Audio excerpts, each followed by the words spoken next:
Hey, salam alaikum, j'espère que vous allez bien et bienvenue dans ce nouveau podcast Les 10 minutes qui changent cette semaine. Je suis contente de vous retrouver dans un cadre. Je sais pas si vous entendez les oiseaux. Je suis dans mon jardin, il fait beau, je suis sur mon gazon et je profite et ça fait vraiment du bien. Vraiment, ça fait du bien. Je vous laisse profiter un petit peu avec moi. Petit aparté, rien à voir, mais bon, je vous le partage quand même, que j'aime bien faire de plus en plus, c'est me poser dans mon jardin dans le silence en fait, avec moi-même. Chose que je ne faisais pas avant parce que j'avais peur de me retrouver avec seule face à mes pensées, face à parfois mon mal-être. Et c'est vrai que de plus en plus j'aime bien, voilà. J'ai pas envie de dire reconnecter parce que la connexion elle est toujours un peu là, moi je pense. On est toujours quelque part, qu'on le veuille ou pas, on est toujours quelque part connecté avec ce qui nous entoure. Mais c'est vraiment de, est-ce que cette connexion, on la voit ou pas? C'est vraiment la faire, essayer de la faire ressentir à travers nos actes de la vie de tous les jours, quoi. Et moi, de plus en plus, j'essaie de prendre ce temps. Parce que franchement, c'est vrai que parfois, je vous jure, moi, ces derniers temps, je travaille beaucoup. C'est vraiment que ce soit sur Instagram, je poste énormément, parfois même 2 contenus par jour. C'est vrai que j'ai du mal à m'écouter et j'en fais trop. Et je sens que ces derniers temps, je tire un peu sur la corde parce que voilà, au-delà des réseaux sociaux, j'ai aussi une vie, j'ai aussi des projets, voilà, enfin, voilà, je suis un peu partout, on va dire à la fois. Et ces derniers temps, je sens que voilà, je tire sur la corde et c'est pour ça que oula. Et ça m'amène à notre sujet du jour. J'avais envie de vous parler d'équilibre. L'équilibre dans le Coran, enfin, c'est vraiment dans tous les pans de notre vie. Je ne comptais pas forcément vous parler de ça, mais je trouve que ça, là, ça s'y prête parce que c'est vraiment l'état d'esprit dans lequel je suis en ce moment. Et mine de rien, voilà, j'ai besoin de revenir à cet équilibre que parfois, du coup, on a tendance un petit peu à minimiser. Mais c'est important, voilà, d'être équilibré. Et c'est le sujet que je vous propose aujourd'hui. Allah nous décrit dans le Coran comme une communauté de wasat. Wasat, on le traduit souvent par juste milieu. Mais en réalité, le mot, il est encore plus riche que ça. Comme vous le savez, j'aime bien aller au fond du sens profond du mot et pour vraiment sortir toutes les perles en fait coraniques qu'on peut trouver pour nos vies après. Et du coup, quand on réfléchit, on essaie de comprendre ce mot wasat, on comprend en fait que c'est le centre, d'accord. Donc là déjà, on n'est plus dans le juste milieu, mais on est vraiment dans le centre. C'est plus précis quoi. C'est l'endroit le plus stable. C'est l'endroit le plus stable, le plus équilibré, le plus élevé aussi. Nouman Ali Khan, la dernière fois, il comparait avec une montagne. Quand tu es sur une montagne, tu es élevé et tu es au sommet de la montagne. C'est-à-dire que tu es vraiment au point le plus ancré, d'accord. Le plus stable. Si tu descends d'un côté ou d'un autre, tu perds cet équilibre et tu peux tomber en fait. Et c'est vraiment ce magnifique parallèle qu'il faut qu'on fasse. C'est que Allah Azza wa Jal nous a placés sur une montagne en fait, en hauteur et équilibré. Subhanallah, c'est magnifique. On peut aussi voir ça comme une balançoire. Quand tu es sur une balançoire, tu es parfaitement équilibré si tu es au milieu. Et si tu commences à tanguer sur un côté ou un autre, tu perds un peu cet équilibre. Donc tant que tu restes au centre, en fait, tu es stable. C'est ça que je veux essayer de vous faire comprendre, c'est que tant que tu restes au centre, tu restes stable. Et malheureusement, aujourd'hui, on a tendance à pencher beaucoup soit d'un côté, soit d'un autre. Et je pense qu'il y a beaucoup de nos souffrances aujourd'hui qui viennent de là, du fait qu'on s'éloigne du centre et qu'on tombe par la suite dans les extrêmes, tout simplement. Donc parfois, on va nourrir énormément notre corps, par exemple, et on oublie notre âme. Ça aussi, ça fait partie de l'équilibre. Nourrir son corps, ok, ce que la terre produit, mais il ne faut pas oublier aussi de nourrir son âme, cette âme qui vient, cette roh qui vient d'auprès d'Allah Azzawajal et qui a besoin aussi d'être nourrie. Et le fait de ne pas être en équilibre avec elle aussi, ça crée aussi beaucoup d'anxiété, de mal-être, de vide intérieur. Et c'est quelque chose qu'il faut comprendre. Par exemple aussi quand on cherche uniquement la réussite dans cette vie ici-bas et on oublie la vie de l'au-delà. On est trop à fond dans les projets ici-bas, dans cette dunya en fait, mais on ne prépare pas notre akhira. Ça aussi, c'est un déséquilibre en soi. Et parfois aussi, c'est l'inverse. On veut spiritualiser un peu tout. On néglige notre santé physique, notre sommeil, notre organisation, notre propre responsabilité aussi envers les autres. Mais Allah ne nous a pas créés comme ça. Il nous a créés pour vivre. Et il ne nous a pas créés, pardon, pour vivre dans les extrémités. Il nous a créés pour vivre au milieu. C'est-à-dire que par exemple, quelqu'un qui veut, admettons, qui veut que s'occuper de ses enfants toute la journée, d'accord, qui leur donne tout ce qu'ils ont besoin, confort matériel, confort émotionnel, tout ce que tu veux, mais qui oublie son mari, qui oublie sa maison, qui oublie ses projets personnels, qui oublie ses propres parents, elle, sa famille, peu importe, ça crée un déséquilibre. Et là, on parle de l'israf. L'israf aussi, il faut faire attention parce que c'est quelque chose où je pense qu'on est beaucoup à être dedans, on est beaucoup dans l'excès. dans beaucoup de choses et on ne s'en rend pas compte en fait. Et ces déséquilibres qu'on cause, ben, ça nous revient en pleine face en fait. C'est ça qu'il faut comprendre. Et des fois, c'est dans les bonnes choses aussi. Par exemple, tu vas apprendre l'arabe, tu vas apprendre le Coran et tu fais ça toute la journée. Toute la journée, tu fais ça. Forcément, tu vas délaisser des choses. Si tu te mets à fond dans ce projet-là, forcément, tu vas déséquilibrer autre chose à côté. Donc, tu vas peut-être déséquilibrer peut-être ta relation avec tes enfants, ton mari, ton foyer, encore une fois, ta vie personnelle, ton bien-être émotionnel, etc. Et ça crée aussi un déséquilibre. Donc, Allah, c'est pour ça qu'il nous parle souvent aussi d'israf, le fait d'être dans l'excès dans les choses, de ne pas être dans l'excès. Nous, je pense qu'on a beaucoup compris être dans l'excès que dans les choses, par exemple, matérielles. C'est-à-dire, oui, quand tu vas faire du shopping, quand tu veux manger, etc. Mais c'est dans tous les pans de notre vie, en fait. L'excès, on doit faire attention à l'excès dans tous les pans de notre vie et même dans les choses qui sont dans les bonnes choses. Par exemple, une jeune fille s'était plaint à un cheikh, elle lui avait dit toute la journée, ma mère, elle apprend les sciences religieuses, elle apprend le Coran, elle est à fond, masha'Allah, tabarakallah, vraiment rien à dire. Mais elle lui dit, mais le problème, c'est qu'elle passe pas de temps avec moi, enfin, elle est pas là en fait, elle est pas souvent là. Je trouve que sa maman participait à une conférence de ce cheikh. Et donc lui, il a décidé d'aller discuter avec cette maman, ok, mais sans lui dire ta fille elle s'est plainte, etc. Donc il a fait une sorte de petite conférence à elle, sa maman avec d'autres amis à elle, et il leur a fait un petit dars improvisé. Et donc il leur dit connaissez la ayah où Allah Azza wa Jal nous parle de la montagne, etc. Et donc il leur demande, il leur pose la question. Et la mère de la fille, elle dit oui, oui, moi je connais cette ayah, et elle lui sort la ayah entière, voilà, pourquoi il l'a révélée, quand il l'a révélée, etc. Là, là. Et donc la ayah, c'était est-ce que vous avez vu, n'avez-vous pas vu les montagnes, comment nous les avons nivelées, je sais plus, il y avait une description, là, je me rappelle plus, de la ayah. Et la maman était toute fière, enfin, voilà, elle connaissait la ayah, elle l'expliquait, etc. Et le cheikh, elle lui dit, ok. Il lui a dit, est-ce que tu es partie voir la montagne du Kouf? Et la maman, elle lui dit, ben non. Il lui dit, ok, Allah Azza wa Jalla, il te dit, n'avez-vous pas vu la montagne, comment on a nivelé, etc., etc. Il te donne une indication, mais il te dit d'aller la voir aussi. Donc, en fait, au final, ce passage, il m'a vraiment fait rire parce que du coup, il y avait vraiment ce contraste-là entre les deux, entre le fait de savoir, d'avoir l'information et le fait de l'avoir vu en fait de ses yeux. Il lui a permis de rebondir sur un peu ce que sa fille lui reprochait. Il lui disait, ben, tu sais, le Coran, c'est un peu ça. C'est qu'Allah, il nous parle, quand il nous parle du Coran, quand il nous donne des paraboles comme ça, des images, c'est pour qu'on aille les voir en fait. Donc c'est bien de les connaître, de les savoir et tout. C'est très bien. Mais si derrière, tu vas pas prendre le temps d'aller voir, de lever tes yeux, d'aller observer ce qui t'entoure, au final, ça sert à rien en fait. Tu apprends juste sur papier, tu vois. Et c'est vrai que à la maman, ça l'a fait réfléchir en fait. Parce que oui, des fois, on va apprendre par cœur, on va apprendre, on va apprendre. On oublie de mettre en application dans notre vie en fait. Donc c'est bien d'apprendre par cœur quelque chose. Mais si c'est pas pour le mettre en application ou pour aller voir de quoi on parle, de quoi le sujet parle, quelque part, ça sert. J'ai pas envie de dire que ça sert à rien, mais où est l'intérêt en fait? Donc vous voyez, vraiment l'équilibre, elle est vraiment dans chaque chose. Et moi, c'est une histoire qui m'a beaucoup marquée parce que des fois, même dans les bonnes choses, on est en israf, on est dans l'excès. Et c'est pour ça qu'Allah, il nous parle souvent de nous, il nous a choisi nous pour être la meilleure au juste milieu, équilibré tout là-haut. Et dès lors qu'on commence un petit peu à descendre comme si on descendait d'une montagne, on va dire, on perd l'équilibre. Ça me fait penser à Surat al-Fatiha, Ihdina sirat al-mustaqim. Le prophète sallallahu alayhi wa sallam a tracé une ligne, il a dit c'est ça, sirat al-mustaqim, la voie qui est au milieu. C'est celle-ci. Et on demande 5 fois par jour, si ce n'est plus, à Allah Azza wa Jal de nous guider vers le droit chemin, vers ce chemin-là d'équilibre, en fait, de juste milieu, subhanallah. Donc, c'est pour ça que souvent, quand on s'éloigne de ce juste milieu, c'est là où c'est qu'on rencontre des problèmes et c'est là où on est plus vulnérable à Shaitan, tout simplement. Il y a des personnes qui sont tellement dans l'excès, même dans leur religion, qui font par exemple tout le temps l'odo, le moindre petit truc, le moindre petit doute, allez, je recommence, je refais, je sais plus, que ça aussi c'est un déséquilibre pour eux. Et c'est un excès aussi, parce que au final tu t'épuises, à la fin tu finis par lâcher, bon vas-y c'est bon, et un jour tu lâches ta prière, tu lâches ton Coran, tu lâches. Et c'est pour ça que quand une personne se sent bloquée, perdue ou épuisée, elle doit souvent revenir aux bases. C'est ça en fait, se dire ok, j'ai peut-être perdu le juste milieu, l'équilibre, je l'ai peut-être perdu, et ok, je dois revenir à ce juste milieu pour éviter d'être déjà vulnérable vis-à-vis de Shaitan et justement aussi pour éviter de perdre en fait le sens du pourquoi.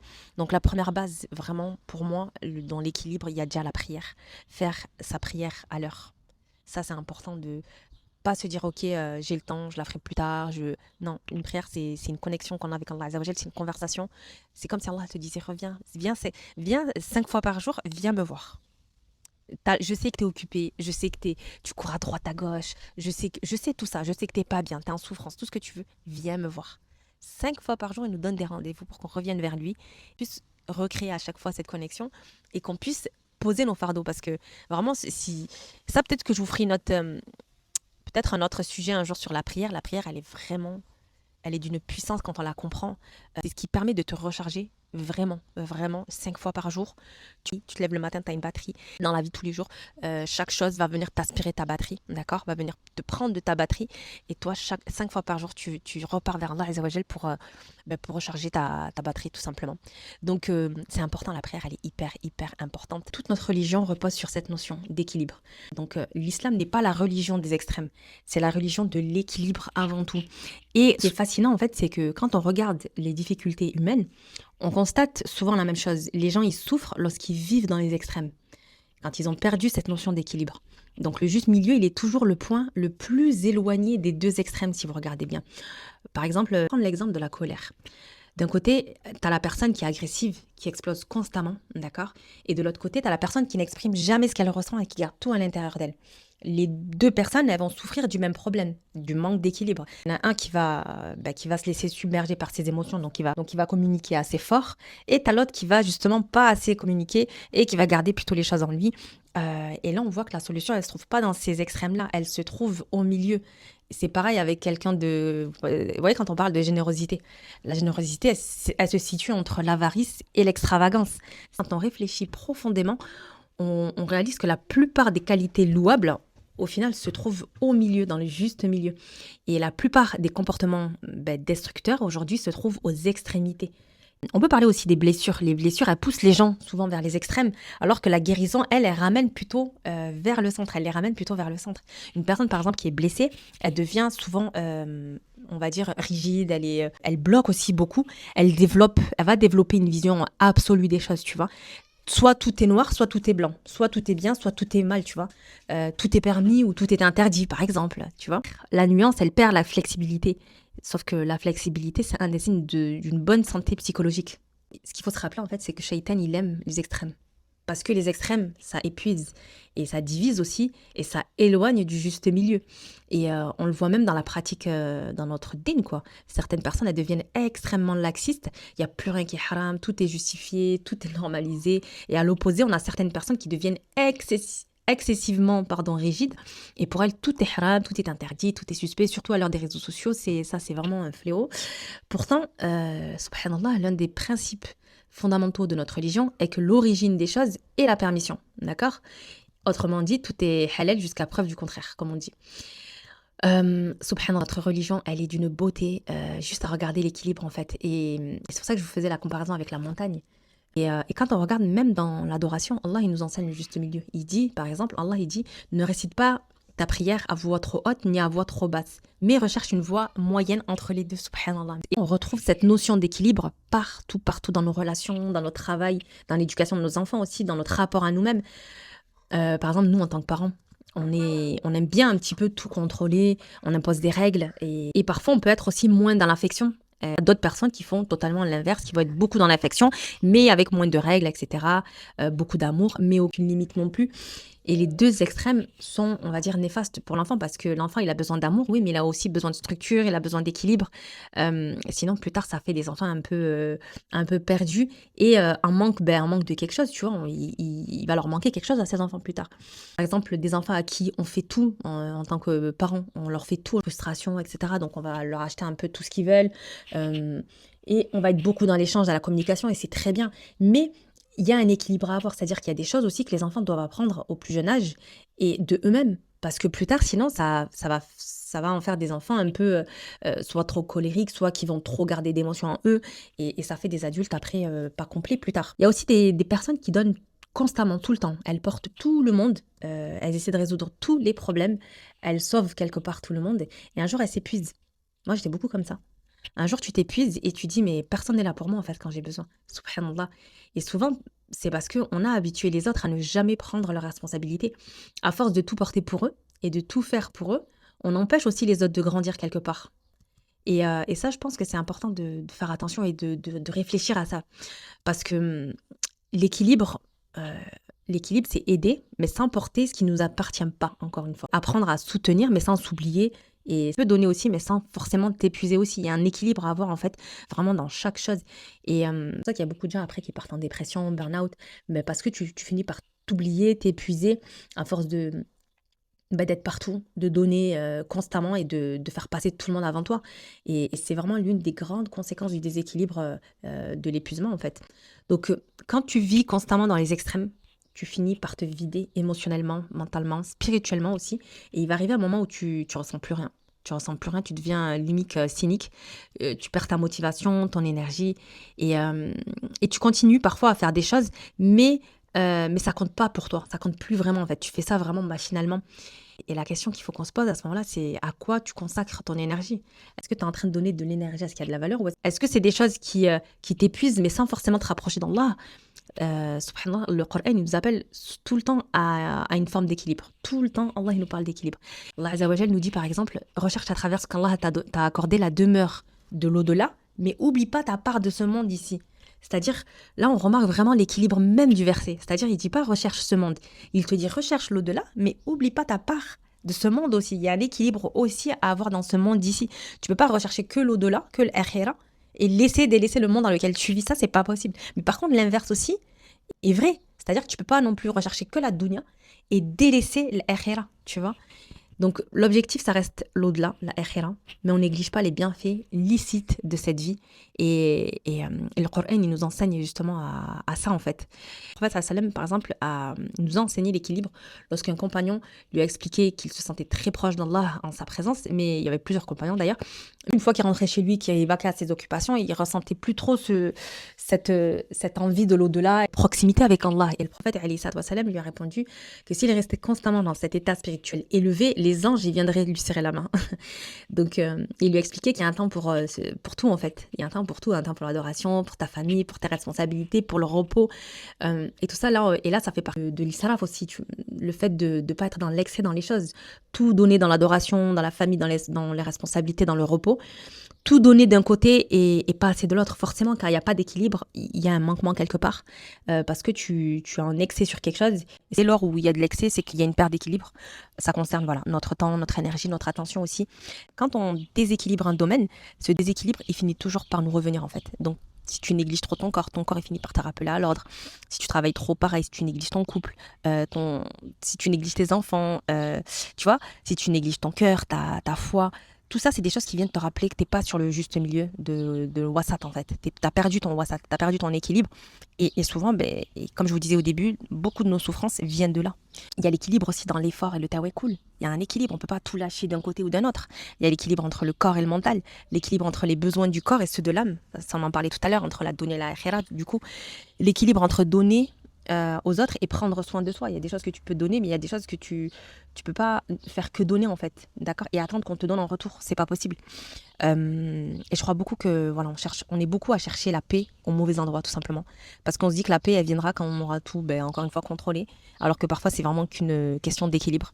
Tout simplement, si tu nourris chaque chose, chaque pan de ta vie, et que tu t'oublies pas aussi, et c'est ça aussi, et ça c'est vraiment, je pense, le fléau aujourd'hui, et moi, c'est le truc qui m'énerve le plus aujourd'hui. Je vais vous le redire, mais je vous le redis parce que ça m'énerve.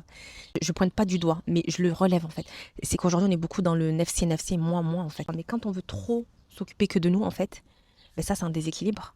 T'as pas le droit de t'occuper que de toi, en fait. Oui, tu dois t'occuper de toi, mais tu as un équilibre aussi avec les gens qui t'entourent autour de toi. T'es pas toute seule, en fait. Allah, sinon, il t'aurait créé toute seule. Tu vois ce que je veux dire? Il nous aurait pas créé un zawaj, même pas qu'avec le couple, mais comme je vous disais la dernière fois, zawaj, c'est aussi le fait de vivre ensemble en communauté, en couple avec les gens, en fait. Vraiment vivre harmonieusement avec les gens qui nous entourent. Donc si tu fais que des choses que pour toi toute la journée, oui, c'est bien, ça va te faire du bien un temps, mais à un moment donné, tu verras que ça va te revenir en pleine face et tu vas sentir qu'il y a un déséquilibre ailleurs. Donc il y a vraiment un retour au centre à faire, un retour vers ce point d'équilibre qu'Allah nous demande souvent. Parce qu'au fond, le wasat, c'est pas vraiment qu'une caractéristique de notre communauté, c'est une manière de vivre, c'est une manière de penser, c'est une manière d'aimer, c'est une manière d'avancer collectivement, et peut-être même une des clés les plus importantes pour retrouver la sérénité, j'ai envie de dire. Donc voilà, essayez de réfléchir dans les pans de notre vie, dans quoi je suis équilibrée et dans quoi je le suis pas, et dans quoi je suis dans l'excès, et dans quoi j'ai besoin de travailler, tout simplement. Et je pense que juste ces questions-là d'introspection, elles peuvent nous aider à nous faire avancer et peuvent nous aider à chaque fois revenir au centre, se dire ok, Hidina Sirat al-Mustaqim. Je reviens, Ya Allah, guide-moi vers le droit chemin, ce chemin d'équilibre en fait. Et voilà, là on s'arrêtait vraiment que sur le wasat. Mais voilà, encore une fois, la ayah, Allah, quand il dit qu'il a fait de nous la communauté du juste milieu, elle est vraiment, cette ayah, elle est très très belle à méditer parce qu'il y a il y a toute une réflexion derrière, parce qu'on sera témoin des autres et on a une responsabilité auquel je pense qu'on n'a pas du tout conscience. On va devoir rendre des comptes aussi sur ça. Et peut-être que je vous ferai un nouveau sujet sur ça. Pourquoi pas? Dites-moi en commentaire si vous voulez qu'on refasse un sujet sur cette ayah qui est magnifique. Nous, on s'est vraiment arrêté sur le WhatsApp. Et encore, j'ai survolé. Je vais essayer de respecter 10 minutes. Je sais pas. Si je ne respecte pas 10 minutes, je pense que vous allez m'aider à trouver un nouveau titre pour mon podcast parce que les 10 minutes qui changent la semaine, non. C'est plus ça. Donc, je vais essayer. C'est pour ça que là, je vais pas trop faire de contenu non plus. Mais j'ai essayé vraiment de vous donner des éléments de réflexion pour réfléchir ensemble à ce mot wasat, équilibre, qu'est-ce qu'il veut dire pour vous. Et on pourra refaire un sujet, Inch'Allah. N'hésitez pas à me dire en commentaire un sujet que vous voulez que j'aborde, que ça soit sur cette ayah ou une autre, je sais pas, peu importe, je vous laisse me dire. Et vraiment qu'Allah fasse de nous des personnes équilibrées, qu'il nous protège des extrêmes, qu'il nous accorde la sagesse de reconnaître surtout nos déséquilibres et qu'il nous guide constamment vers le chemin du juste milieu. Amin ya Rabbil Alamin. J'espère que c'est un sujet qui a résonné en toi et n'hésite pas à me dire ce que tu en as pensé en commentaire. Et je vous dis, prenez soin de vous, prenez soin de vos cœurs et à très vite pour un prochain épisode. Bisous bisous.